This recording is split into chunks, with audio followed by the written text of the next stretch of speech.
તમારું સ્વાગત છે મારા કિચનમાં। તો આજે આપણે બનાવીશું આદુમાંથી પાવડર એટલે કે સૂંઠ પાવડર। વર્ષ દરમિયાન આદુ ઘણું મોંઘું થઈ જતું હોય છે, તો આખા વર્ષ માટે એનો પાવડર બનાવીને આપણે રાખી શકીએ છીએ અને ઘણી બધી રેસીપીમાં તેનો ઉપયોગ કરી શકીએ છીએ। તો રેસીપી એકવાર પૂરેપૂરી જોજો અને રેસીપી પસંદ આવે તો વિડીયોને લાઈક કરજો, શેર કરજો અને આવી જ નવી રેસીપી જોવા માટે અને મને સપોર્ટ કરવા માટે મારી ચેનલને સબસ્ક્રાઇબ જરૂરથી કરજો।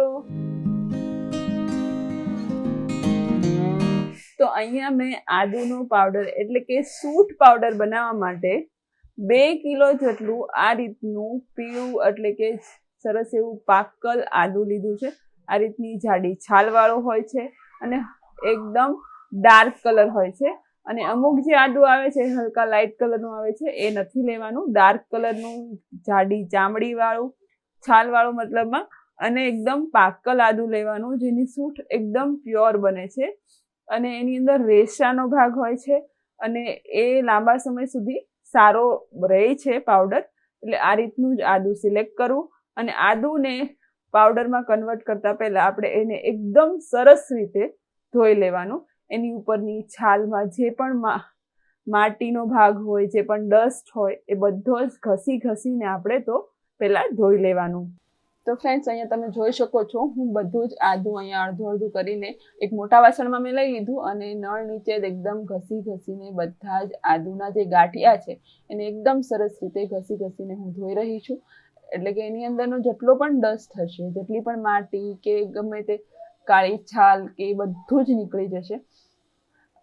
એકદમ સરસ ચોખ્ખું આ રીતે આપણે ધોઈ લેવાનું। આ પ્રોસેસ કરવી ખૂબ જ જરૂરી છે કારણ કે આપણે આદુનું પાવડર એટલે કે સૂંઠ પાવડર આખા વર્ષ દરમિયાન સાચવીને રાખવાનો હોય છે। તો હવે તમે જોઈ શકો છો આપણે બધું જ સરસ ધોઈ લીધું છે, પણ હવે આપણે એને લૂછીશું કારણ કે આવી રીતે કાળી એની જે છાલ હોય છે અને જે પણ ડસ્ટ હોય છે એ પણ થોડોક પણ જો રહી ગયો હોય તો એ જતો રહેશે। તો આવી રીતે એકદમ સરસ આપણે એને લૂછી લેવાનું છે। આ પ્રોસેસ પણ કરવી ખૂબ જ જરૂરી છે કારણ કે જેટલી ચોખ્ખાઈ હશે એટલી જ સાચવણી સારી રહેશે।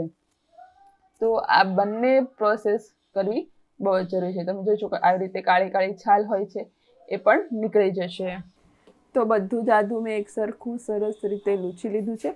હવે આપણે એના ટુકડા કરીશું। અહીંયા હું છાલ નથી કાઢી રહી, જો તમે છાલ કાઢવા માંગતા હોય તો તમે કાઢી શકો છો, પણ આપણે જ્યારે સૂકવીએ ને ત્યારે માટી ને એવું બહુ બધું ઉડતું હોય અને એ સિવાય પણ ઘણા રીઝન છે કે આનાથી સારી ફ્રેગ્રન્સ રહે છે સૂંઠ પાવડરમાં અને બહુ જ સરસ એવો સુગંધ પણ રહે છે।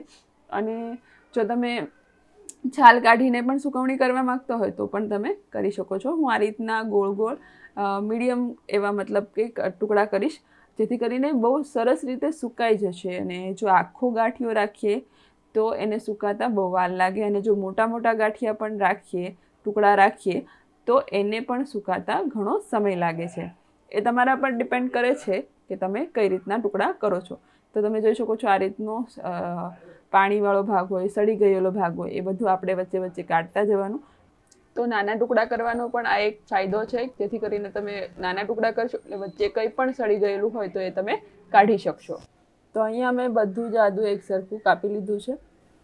તો હવે આપણે એને સરસ રીતે સૂકવી લઈશું કોઈ પણ કપડામાં આવી રીતે છૂટું। તો તમે જોઈ શકો છો આવી રીતે મેં 2 મોટા રૂમાલ પાથર્યા છે અને એમાં એકદમ સરસ છૂટું ઘરમાં જ સૂકવવા મૂક્યું છે। જ્યારે એકદમ સરસ ડ્રાય થઈ જશે ને પછી આપણે એને તડકો આપીશું એટલે એકદમ સરસ કડકડિયું થઈ જશે। તો 5 દિવસ મેં એને સરસ 5 થી 6 દિવસ ઘરમાં રાખ્યું અને હલકું સુકાઈ ગયું એટલે કે સરસ એવું ડ્રાય થઈ ગયું ને ત્યારબાદ જ મેં એને તડકે 2 દિવસ રાખ્યું એટલે એકદમ સરસ એ કડકડિયું થઈ ગયું। તો આ રીતે આ પ્રોસેસથી તમે પણ સરસ એવું આદુ સૂકવી શકો છો। તો આદુના થોડા મતલબ કે જે આપણી આખી સૂંઠ છે એ હવે તૈયાર થઈ ગઈ છે। તો હવે એ સૂંઠને આપણે મિક્સર જારની અંદર એડ કરી દઈશું અને સરસ એવો આપણે એનો પાવડર તૈયાર કરી લઈશું। તો આપણો જે સૂંઠ પાવડર છે એ તૈયાર છે, પણ હા હજી એક પ્રોસેસ કરીશું જેથી કરીને એકદમ પ્રોપર એ સૂંઠ પાવડર તૈયાર થશે। તો આપણે એને સરસ પહેલાં તો છાણી લેવાનું છે, મતલબ કે એને હવાલો હોય કે ગરણી હોય એનાથી સરસ એવું ચાળી લેવાનું છે।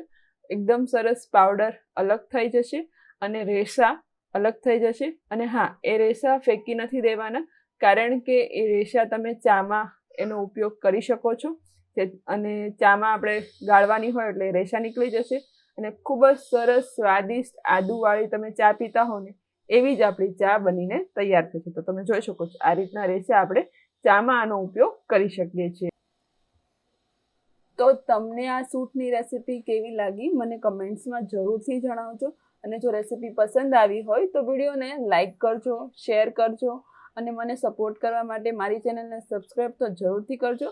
તો ફરી મળીશું આવી જ અવનવી રેસીપી સાથે. ત્યાં સુધી બધા આવજો. Thank you so much for watching. Take care yourself.